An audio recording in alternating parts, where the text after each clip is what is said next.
retirement savings strategy ready for the coming changes in 2026. Hey folks, welcome back and thank you for joining us. Welcome to Retirement Roadmap. My name is Evan. With me as always, retirement planner Mark Fricks. The coming 2026 changes to IRAs and 401ks offer new opportunities to save more for retirement. But in order to take advantage, you need to understand the new rules, such as higher contribution limits and updated requirements for withdrawing money from your accounts. Mark, this is a perfect example. We have this conversation all the time. There are so many layers to retirement planning, and there are constantly changing rules. Every year there's something new that comes in, and even when they come in with a new act, like the Secure Act 2.0, it didn't all start at once. You know, it said this year we're going to do this, in 2 years we're going to trigger that, in 2 more years we'll trigger that, but we're going to stop that. And so it's like a constant change over and over again.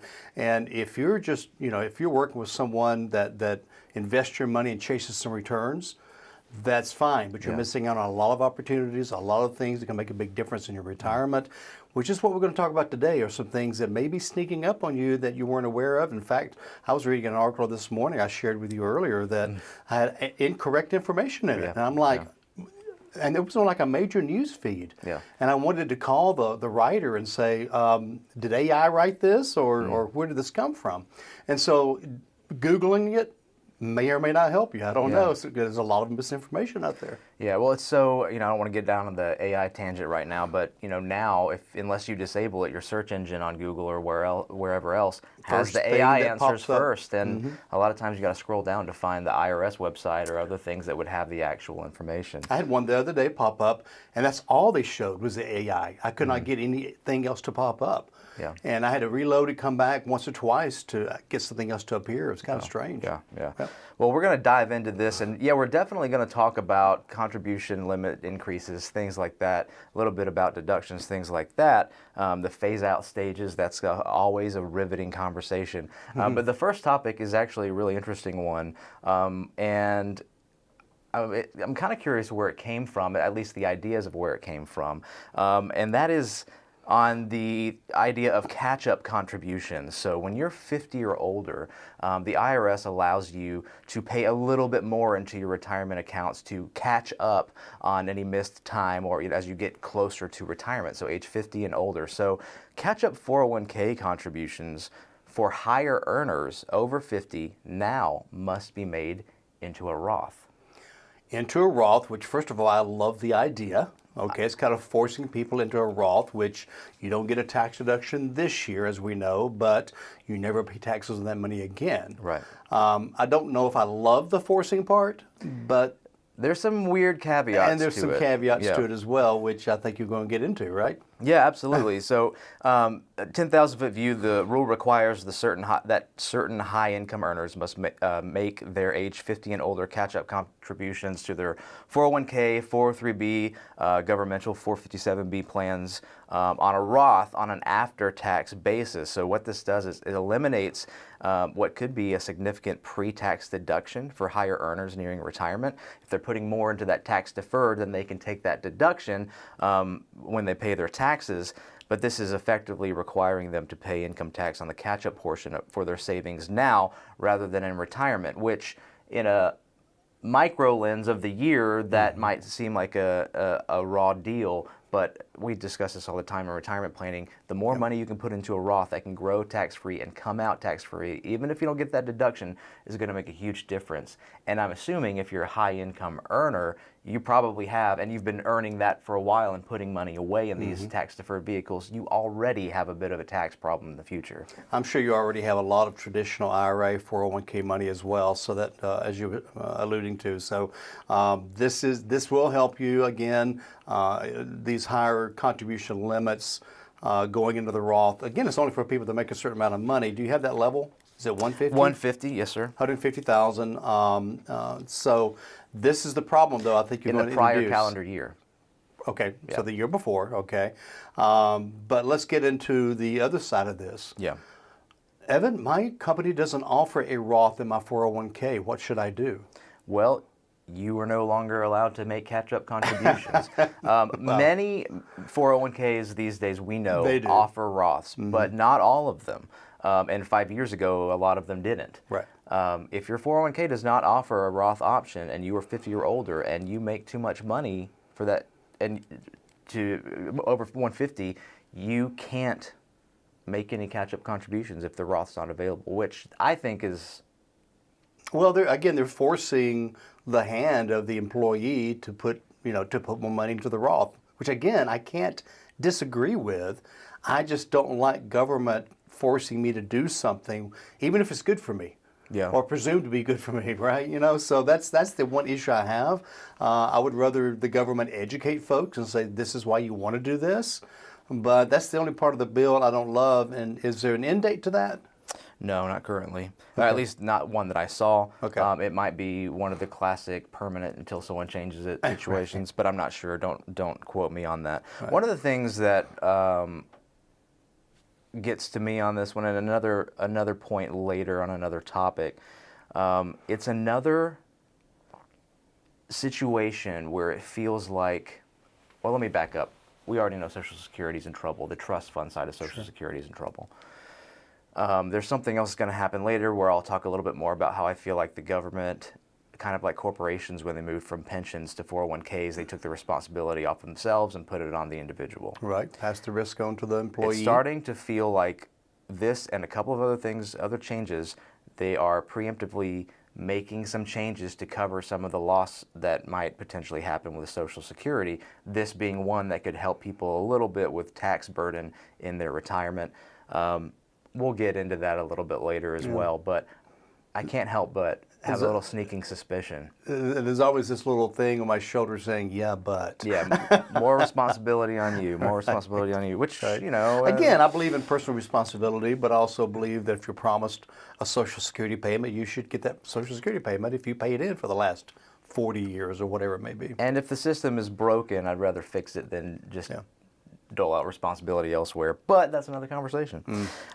Just for quick information for you guys, so for affected high earners, the catch-up contributions, $8,000 in 2026, which is $500 more than last year, or this year, 2025, $7,500. So you can, for your catch-up amount, you can put in an additional $8,000. And again, that's got to go into a Roth. Now, do we still have the higher contribution limits for folks 60, 61, 62, and 63? That's still there. Yeah. Okay. Yeah. So make sure folks understand that as well. So I assume if you're putting in that additional $3,000, give or take, it puts it up over $11,000, I believe. That all of that has to go to the Roth if you made over $150,000 in 2025. I didn't even look at that. I wasn't even researching that part. I was looking at the blanket of what had changed. I would have to be. If it's a catch-up contribution, it's got to go into the Roth. Yeah. Again, I don't mind that. I just don't like the way it's done. Yeah, exactly. 100%. Anything else here? Okay. Number 2. So our plan contributions are going up in 2026 for 401ks, 403bs, 457s. Basically, pretty straightforward. Our contribution limits are more, so we can put more in. And I'll run through the numbers briefly. But the thing to consider here is, I have a question for you, Mark.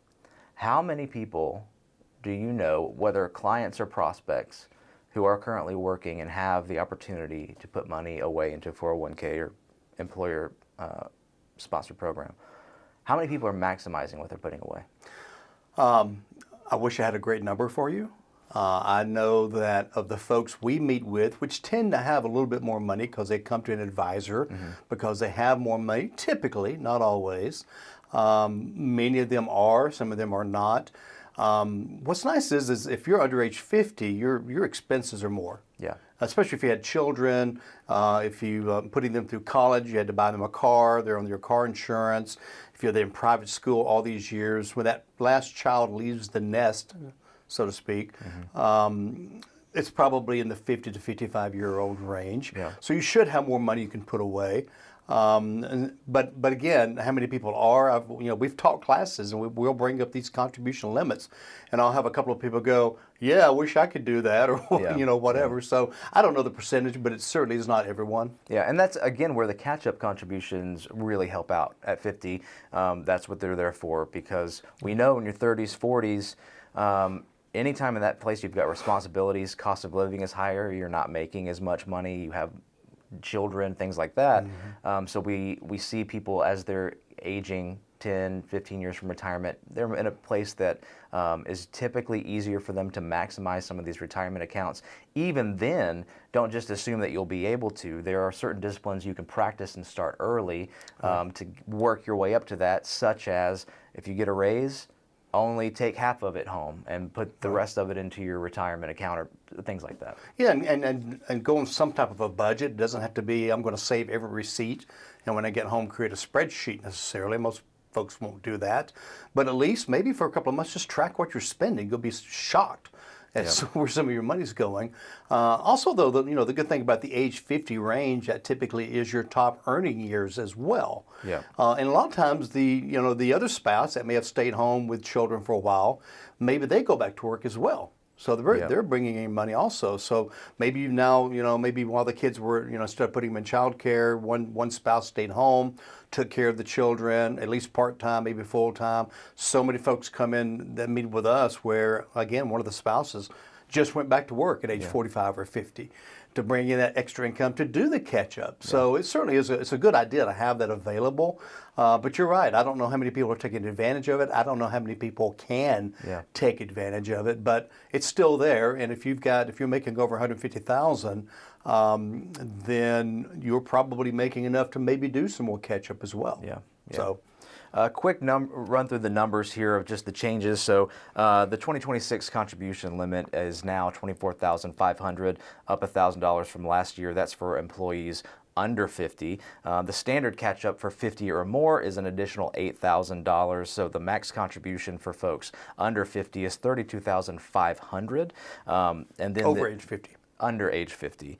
The super catch-up is 60 no, over age 60, 50, but not 60, 61, 62. Yes, 50 plus, excuse me. Yes, that's okay. 32,500. A lot of numbers floating around. Yeah. And I'm looking at a graph and I can't even read it. Super catch-up is age 60 to 63. It's 11,250. That has not changed. And then the max contribution, which would be all those numbers combined between age 60 and 63, is 35,750. Okay, so this is where I first had this idea of the onus being taken off of the employer or government and put it on to us. So as Social Security trust fund is on shaky ground, some experts recommend saving more to cover any potential shortfall, which is kind of what you're starting to see here. You keep increasing the limits, whether or not you can reach the limit.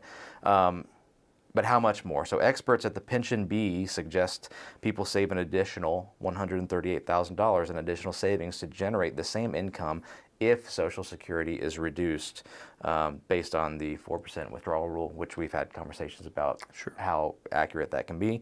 I don't know. I just kind of seeing preliminary writing on the wall, and I am hopeful that things will get fixed. I'm not necessarily hopeful this year, just with how messy things have been. But we've got a little bit of time. But again, it's a hot potato. No one wants to be holding the scalding vegetable, as it were. It also creates the need for a lot of folks to work longer than they thought, right? Or part-time as they're retired. And so it can change people's plans, just like 2008 did. We had so many folks back then that were getting ready to retire, and guess what? They had to delay it for 3, 4, 5, 6, 8 years. And it's probably going to be a combination of these things that ends up being, the age will probably increase, especially for my age. The age will be pushed back, more responsibility on savings, and who knows where, the taxes are probably going to go up on that. And then you work longer because you're living longer. You'll live longer than I'm going to live, overall. And so how many years do you have to fund retirement? But yet we're retiring earlier than ever. Used to it was like 65 was kind of a standard age. Now I think the average age is like 61, 62. Yeah. And so more people are retiring earlier, which is great, but now you're living longer as well. Yeah. And then, like I said, the next couple of generations, who knows what's going on from a standpoint of lifespan. So it's just that much more that needs to be put away. Or either have a great relationship with your kids so you can live in their basement. That's right. Make sure it's finished. Just one more thing on that. The simple, without reading a ton more numbers and boring everyone, simple and SEP contribution limits have also increased in 2026. So if you're a small business, self-employed, things like that, you have more opportunity to put more away as well. You know what I would do, Evan? Sir. If I were listening to this podcast or radio show or YouTube, I would visit masterplanretire.com. That's a great idea. It is a great resource for virtually anything needed, whether it be all of these episodes are linked to that, all types of checklists. What are the 25 things I need to do before I retire? There's a great checklist we don't like to mention just because we don't like to think about these things, but a survivor's checklist. You know, if you lose a loved one, what should you do the first week? The first month, the first 6 things you don't think about, things you didn't even realize. Yeah. So all these checklists are available there. You know what my favorite part is, though? What's that? There's this little button, a little green button. I'm colorblind. Is it green? So it's a shade of green. Okay, close enough. Celadon. It says schedule a meeting, and so you push that button, and or choose that button. It will actually go to our calendar. And you will say, hey, you know, I've been listening to these guys. I'm beginning to see that I have a lot of holes in my plans. Let's meet and let's see what the holes are and how deep the holes are. Okay. And those reports we run for you, complimentary, will reveal what you need to work on, and then we can give you some ideas about what to do. Then you might say, hey, I want to work with you guys. That'd be a great. Or you may walk away and say, thanks for the info. That's great too, but take advantage of it. It's whether you're working with someone, you'll get a second opinion, or you don't feel like they're really doing retirement planning. Check that out, masterplanretire.com. You can also give us a call, 770-980-9262. So hope to see you soon. Absolutely, thank you. And you know, we're talking about a very small portion of the overall retirement plan, but this is stuff that we discuss with our clients all the time. Like, where should they be saving? Where should they be maximizing? Is it all in their 401k, or maybe just get the match and then put the rest somewhere else? Again, it's different for everybody. It's got to fit your unique plan. And today we're talking about gathering. You know, other event episodes we'll talk about the harvest. That's right. How do you take money out? Today it's about how do we save money? How can we maximize that? That's right. Most efficiently. So something else that's changed, number 3, was really great for our federal workers, and we've been saying this would be an excellent. For years, we've been saying it'd be great if this option was available, and now January 2026, it will be. TSP, the Thrift Savings Plan, which is the government workers' 401k, is now offering in-plan Roth conversions starting January 26. That's big, and then, like you said, we've been asking for it for a long time. So what this means, if you're a federal worker, you may want to pull over if you're driving. This is a big deal. So the money that is in your traditional thrift savings plan, the pre-tax portion, you can actually just choose a button or a form and transfer some of that money, whatever amount you want to, and there's no limit, by the way, and move it to the Roth portion. The only action on your side besides pushing that button would be you do have to pay the taxes on that money that you transitioned over. It cannot be taken out of the TSP or traditional part or any of it. It has to be paid out of pocket. So if you're moving over $50,000 and your tax rate is 20%, then you've got $10,000 of taxes to pull out of your pocket. So weigh that carefully, and also in addition to whatever else may be coming in the door that year. Maybe one year you do more, one year you do less. We talk about this all the time with our clients. What is the timing? What is the order? What is the strategy? But that is a big deal. Okay, so if you're a federal worker, contact us. Let's talk about that. That starts January 1st, and so we can go have a plan in place. Yeah, absolutely. I mean, we talk about Roth strategies constantly, and if you have the opportunity to put away into a Roth, as well as convert, and again, it's not an all-at-once thing, and very few people can or even should do that all at once. But yeah, set a strategy over 5-10 years and start that conversion.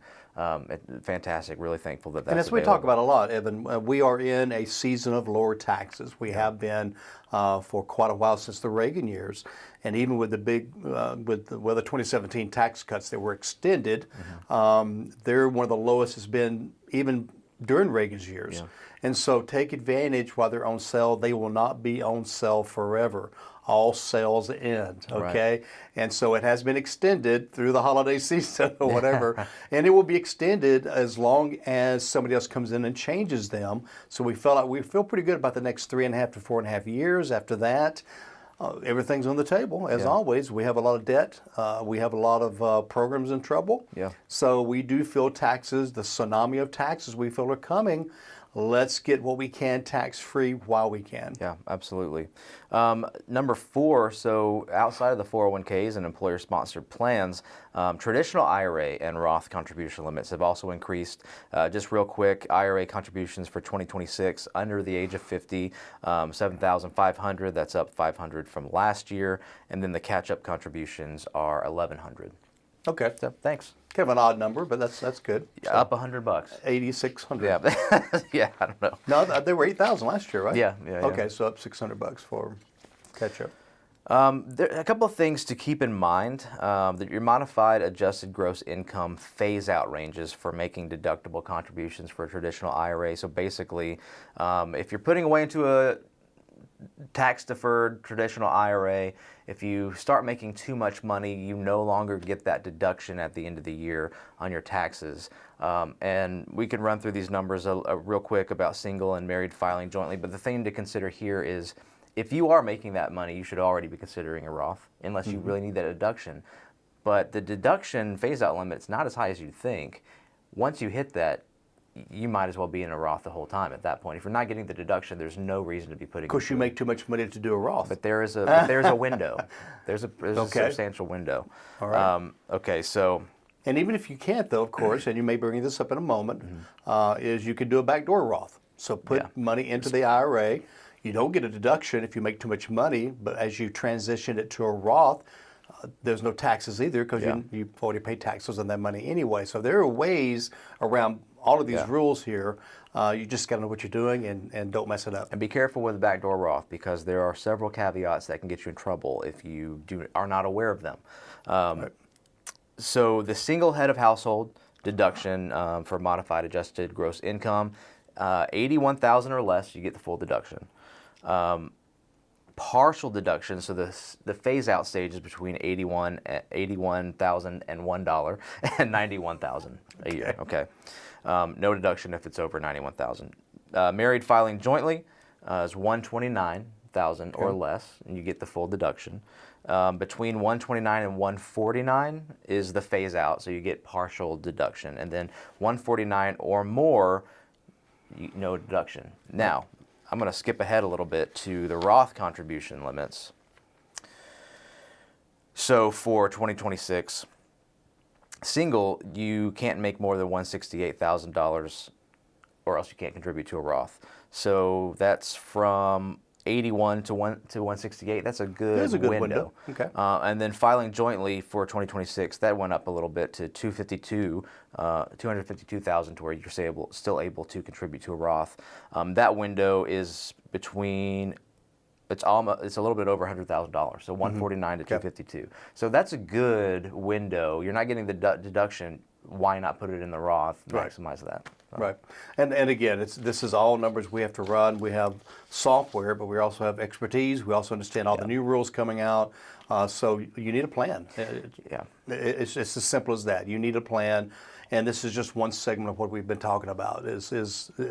You pull all these areas together. We have literally 12 to 15 different areas that can be worked on to optimize your retirement.